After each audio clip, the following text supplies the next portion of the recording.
Lalu apa? Linuriyahu min ayatina, tujuan terakhirnya Allah ingin memperlihatkan kebesarannya. Dalam peristiwa Mi'raj itu, kalau kita lihat di dalam riwayat, ada 17 peristiwa yang sangat berhikmah. Termasuk diantaranya, ini waktu Mi'raj ya. Pertama, dia bertemu dengan orang yang telah tua renta, nenek-nenek, lalu dia penuh dengan perhiasan. Tua renta, tapi yang datang kok bujang-bujang aja mah. Ya. Lalu Nabi, ya, untung tidak bertanya. Dia salam. Untung Nabi tidak bertanya. Lalu Nabi akhirnya bertanya, penasaran kepada sahabatnya. Siapa sahabat waktu itu? Jibril. Wahai Jibril,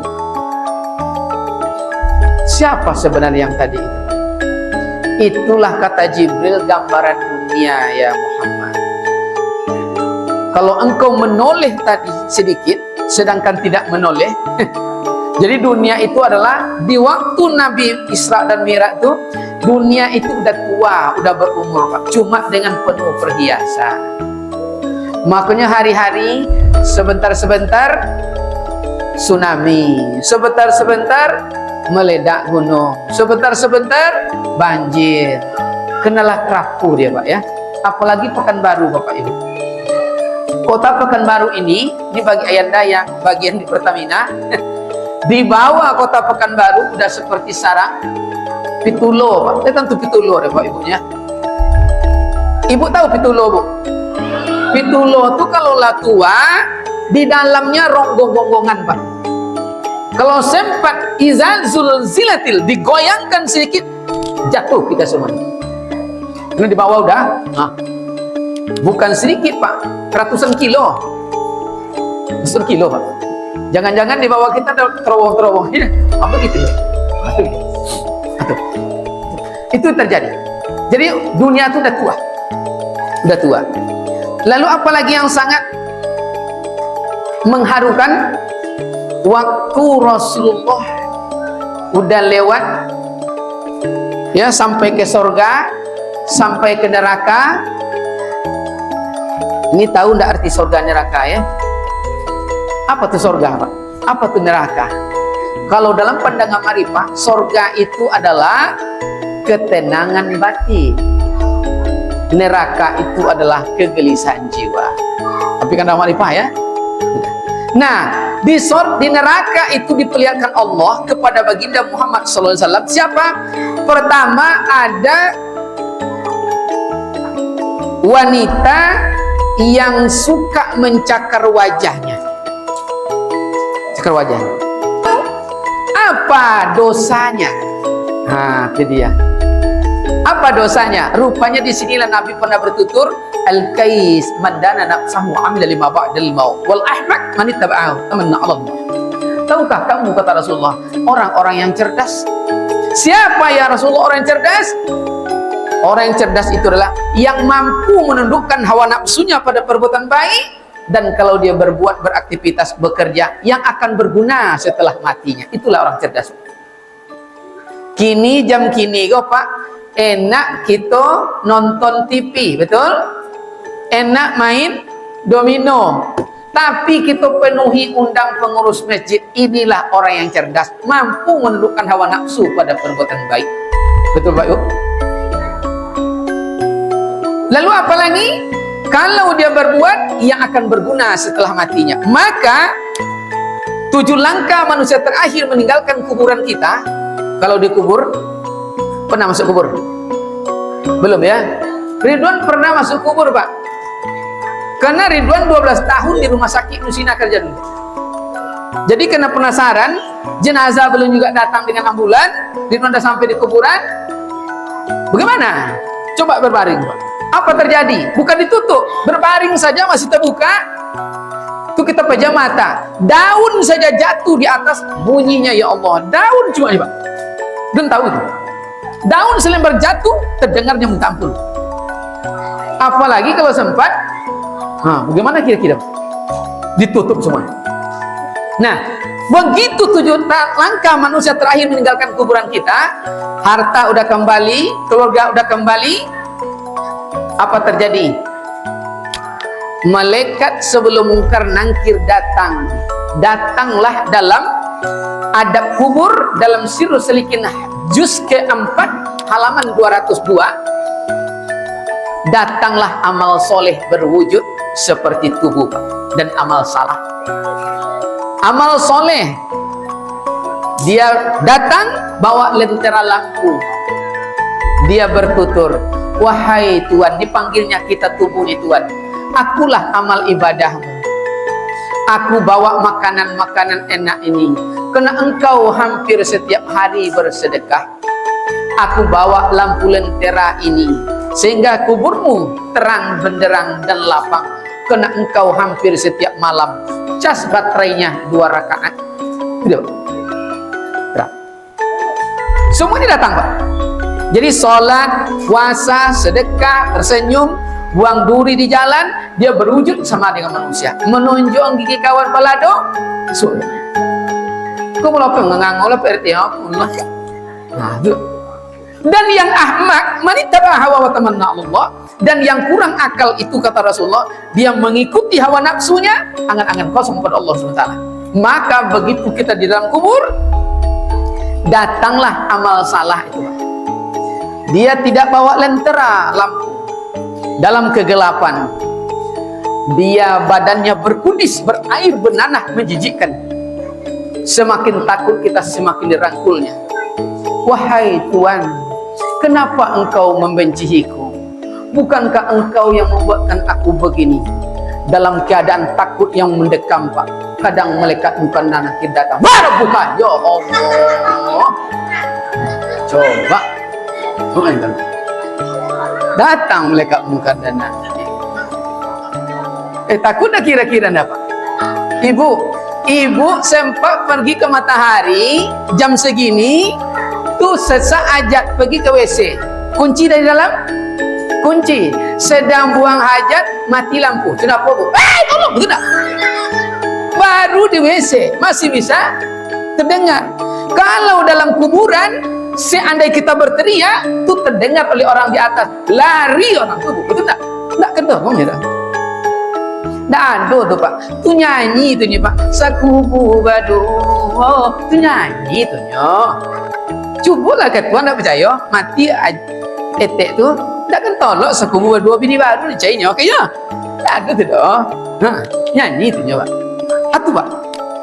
Lalu dia bertutur, matanya bolong Pak. Apa kata amal salah tadi? Wahai Tuhan, aku berwujud seperti ini. Tanganku, tubuhku berkudis, berair menanah, busuk yang tak tertahan. Setiap engkau terbuka aurat, itu disayatnya Pak. Setiap terbuka aurat, disayat oleh. Kapan jadi kudis? Dia alam barzah, berulat. Lalu bolong matanya satu. Bapak pernah tak nengok yang telah bolong? Ridwan memandikan mayat yang terbakar pasar Qadim tahun 97, 6 orang. Kalau manusia ada terbakar, itu pecah mata dan pecah perut. Ibu bapak lebih mengerikan daripada kuntilanak, betul tak? Cobalah kalau percaya. Jangankan mata bolong Pak, ini saja patah kecelakaan, sulit dikenal. Sulit dikenal. Pecah nih Pak. Lalu dia bertutur, kenapa mataku bolong satu? Karena engkau tidak adil sewaktu hidup di dunia. Itu katakan. Gimana tidak adil? Pergi arisan cumanya. Ibu kalau pergi arisan baju digosok Bu? Digosok. Pakai parfum? Betul tak? Lalu pakai hanasui. Betul Bu? Pakai Mirabella. Pakai apa lagi? Macam-macam Bu. Lalu sampai di rumah, dibuka baju tadi Pak, Diambil baju daster yang tergantung di angir di kamar tuh, lompek malam Pak, nyelolok bapolu. Kekawan sekali-kali ndak tanggung cantik, kekawan setia bau malaikat jantan aja. Jangan kecil laki Pak. Ibu supaya paham, dalam buku ini hasil riset Pak, laki-laki kalau udah berumur 46 tahun sampai 68 dimanapun di bumi itu laki-laki namanya Piramli. Kalian tahu Bu Piramlinya? Pria berambut licin, bajunya digosok, jalan betul? Betul tak Pak? Tambah necis tuh. Itu macam apa Haji ya? Tambah ganteng, kumis tegak Tapi perempuan umur 50 sampai 56 kadang masuk kamar bau terasun, ya Allah. Betul tidak? Jangan kecil laki nak bini baru awak sah. Allah tidak robah nasib kalau tidak kita merubah. Betul Bapak Ibu? Jadi Bu, kalau umur 50 kate minimal sekali 3 bulan. Bang, kakak mana bang? Kak. Minimal ke salon sekali 3 bulan. Betul? Iko jentanya le Bu. Badan ento selego mudo tahu betul tak? Maka anekdot laki-laki itu Pak jalan ceniko. Iya tuh, iya yung tambah tadi. Betul tak? Tapi kalau nenek ceniko ndak tolok dia, ndak tolok dia. Itu tidak Pak. Itu nenek itu Pak. Indak leyong. Dia neneknya banyak. Itu diperlihatkan waktu itu. Nah, jadi yang ada wanita yang seperti itu. Rupanya dia waktu di dunia. Ada pula laki-laki, Pak. Dilihat oleh Rasulullah, sebentar dikundiang, basunak taurinya. Sakit. Rupanya suka jajan. Tahu jajannya ya? Suka jajan, Pak. Ya. Makanya Bapak Ibu jaga kali. Laki-laki yang normal tuh paling suka nengok wanita tuh tersenyum, betul nggak? Jadi ibu yang sudah senyum, jangan bini kawan senyum ke awak. Hati-hati. Pagi-pagi Bu, bang. Itu dia Pak, betul nggak? Ini tetangga pula yang senyum dulu. Jangan kecil acu itu salah awak. Itulah Al-Qais yang cerdas, betul? Hati. Kita tinggalkan itu Pak ya. Sampai ya banyak sekali. Ternyata 17 bentuk jenis siksaan yang diperlihatkan itu ada solusinya.